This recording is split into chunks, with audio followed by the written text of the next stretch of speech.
بسم اللہ الرحمن الرحیم رب اشرح لی صدری ویسر لی امری واحلل عقدۃ من لسانی یفقہوا قولی۔ Doctor Nusrat Amna from Simplify Radiology. مچھر اللہ تعالیٰ کی بہت چھوٹی سی مخلوق ہے، لیکن ملیریا کے علاوہ ڈینگی جیسی خطرناک وائرل انفیکشن پھیلانے کا سبب بنتی ہے۔ جولائی سے اکتوبر تک اس بیماری کے بہت سارے مریض دیکھے جاتے ہیں، اس لیے اگر آپ اس بیماری سے بچنا چاہتے ہیں تو آپ کو پریکاشن لینے کی ضرورت ہے۔ صبح اور شام کے وقت فل سلیوز کے کپڑے پہنیں، بچوں کے لیے خاص احتیاط کریں، مچھروں کو بھگانے کے لیے ریپیلنٹس کا استعمال کریں، اپنی باڈی پر لوشن لگائیں، گھروں کے کھڑکیاں دروازے صبح اور شام کے وقت بند رکھیں، گھر میں کسی بھی جگہ پانی کھڑا نہ ہونے دیں۔ مچھر زیادہ تر پردوں کے پیچھے جمع ہو جاتے ہیں، اس لیے صفائی کرتے وقت پردوں کو ہلا کر اچھی طرح مچھروں کو بھگا دیں اور ریپیلنٹس یوز کریں۔ جس گھر میں ڈینگی کا مریض پایا جاتا ہے اس کو نیٹ لگا کر رکھیں تاکہ مریض گھر کے باقی افراد میں مرض پھیلانے کا سبب نہ بنے۔ ڈینگی کو ہم 3 کیٹیگریز میں ڈیوائیڈ کرتے ہیں، یعنی ہلکے، درمیانی اور شدت کے مرض میں۔ کی علامات دیکھ لیتے ہیں۔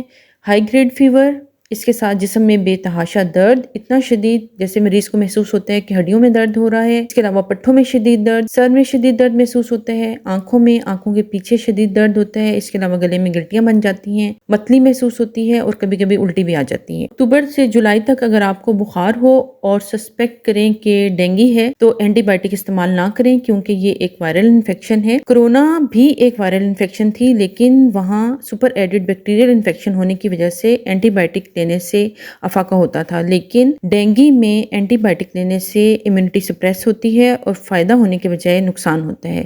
اس لیے بخار ہو تو صرف پیراسیٹامول لیں اور بخار ہونے کے 3rd ڈے پر کمپلیٹ بلڈ کاؤنٹ ایک سمپل سا ٹیسٹ کروائیں۔ کمپلیٹ بلڈ کے ذریعے ہم بہت ساری چیزوں کا پتہ چلا سکتے ہیں، جیسے WBC کاؤنٹ، پلیٹلیٹ کاؤنٹ اور ہیماٹوکریٹ۔ جو لوگ 1st یا 2nd ڈے پہ CBC کرواتے ہیں ان کا ٹیسٹ عموماً نارمل آتا ہے۔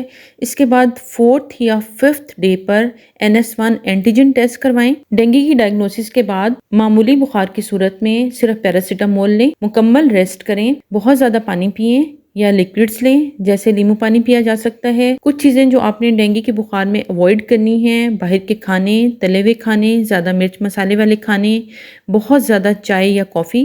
دن میں جن لوگوں کو عادت ہے وہ 1 کپ چائے یا کافی لے سکتے ہیں۔ اس کے علاوہ جن چیزوں پہ آپ نے بہت زیادہ فوکس کرنا ہے وہ فروٹ جوسز ہیں، کیونکہ ڈینگی کے مریض میں یا تو الٹی اور متلی کی شکایت پائی جاتی ہے یا پھر ڈی ہائیڈریشن ہوتی ہے، جس کی وجہ سے مریض بہت کم کھاتا ہے، اس لیے اس میں پانی کی اور خوراک کی کمی ہوتی ہے۔ اس لیے اس کو کوشش کریں کہ جتنا وہ پھل لے سکتا ہے وہ پھل کھائے یا پھر ان کو فروٹ جوسز دیں، جیسے کہ ایپل کا جوس یا پائن ایپل جوسز۔ اس کے علاوہ ناریل کا جوس دیا جا سکتا ہے، ناریل کا پانی دیا جا سکتا ہے جو الیکٹرولائٹ اور منرلز کی کمی کو پورا کرتا ہے۔ دال چینی، ہلدی، سونف کا قہوہ بنا کر دیا جا سکتا ہے، چونکہ بیماری کی حالت میں ہاضمہ ڈسٹرب ہوتا ہے، اس لیے قہوہ پینے سے مریض کو بہتری محسوس ہوتی ہے۔ پھلوں میں پپیتے کا ڈینگی کے سلسلے میں بہت اہم رول ہے، یہ پلیٹلیٹ کاؤنٹ انکریز کرنے میں بہت امپورٹنٹ رول پلے کرتا ہے۔ اس کے علاوہ سیب کاٹ کر اس کے اوپر لیمو چھڑک کر استعمال کیا جا سکتا ہے، اس سے مرض بہتر ہونے میں بہت مدد ملتی ہے۔ کسی بھی مریض کی امیونٹی بوسٹ کرنے کے لیے جو کا دلیا کھلائیں جب تک کہ وہ مکمل صحت یاب نہ ہو جائے۔ معمولی انفیکشن کی صورت میں مریض عموماً 7 سے 10 دن کے اندر صحت یاب ہو جاتا ہے۔ اس کے بعد vitamin B12، vitamin K، vitamin C جیسی غذاؤں کی صورت میں پیشنٹ کی امیونٹی بوسٹ اپ کرنے کی کوشش کریں، جیسے مچھلی، انڈے، چکن، اور وائٹامن C جیسے امرود اور مالٹا، اسٹرابیری وغیرہ دیں۔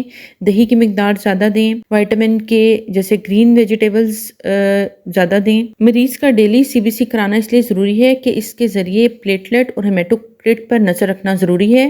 اگر پلیٹلیٹ کم ہو رہے ہوں اور ہیماٹوکریٹ زیادہ ہو رہا ہو تو اس کا مطلب ہے کہ مریض کمپلیکیشن کی طرف جا رہا ہے۔ ایسے پیشنٹ کو ہاسپٹلائز کرانا ضروری ہے تاکہ کمپلیکیشن سے بچا جا سکے۔ اب ہم آتے ہیں ان مریضوں کی طرف جن کا بخار کم نہ ہو رہا ہو یا پھر الٹی زیادہ ہو رہی ہو اور جسم میں ڈی ہائیڈریشن کی علامتیں ظاہر ہو رہی ہوں۔ ایسی صورت میں فوراً اپنے معالج کو کنسلٹ کریں، کیونکہ ڈی ہائیڈریشن کو ٹھیک کرنے کے لیے ایسے پیشنٹ کو نارمل سیلائن کی ڈرپ لگانا ضروری ہے۔ اس کے ساتھ ساتھ کچھ کیسز میں اگر پلیٹلیٹ کاؤنٹ بہت زیادہ کم ہو رہا ہو تو فریش فروزن پلازما کی ٹرانسفیوژن بھی ضروری ہوتی ہے۔ جسم پر چھوٹے چھوٹے ریڈ کلر کے نشان بن جاتے ہیں جو پہلے ٹانگوں پر بنتے ہیں، پھر ٹانگوں سے اوپر جسم کی طرف بنتے چلے جاتے ہیں۔ اس علامت کو دیکھنا بھی بہت ضروری ہے۔ اب ہم وارننگ سائنس کی طرف آتے ہیں۔ اگر پیشنٹ میں اچانک پیٹ میں بہت زیادہ درد محسوس ہو، یا منہ، پخانے کے راستے، پیشاب کے راستے خون آنا شروع ہو جائے، یا مریض ڈینگی کے علاوہ کسی اور بیماری کا شکار ہو جیسے شوگر، گردوں کی بیماری یا جگر کی بیماری کا شکار ہو، تو ایسی صورت میں مریض کو ہسپتال داخل کرانا بہت زیادہ ضروری ہے، کیونکہ کچھ پیشنٹ میں ڈینگی، ہیمریجک فیور اور شوک جیسی کمپلیکیشن بھی دیکھی گئی ہیں۔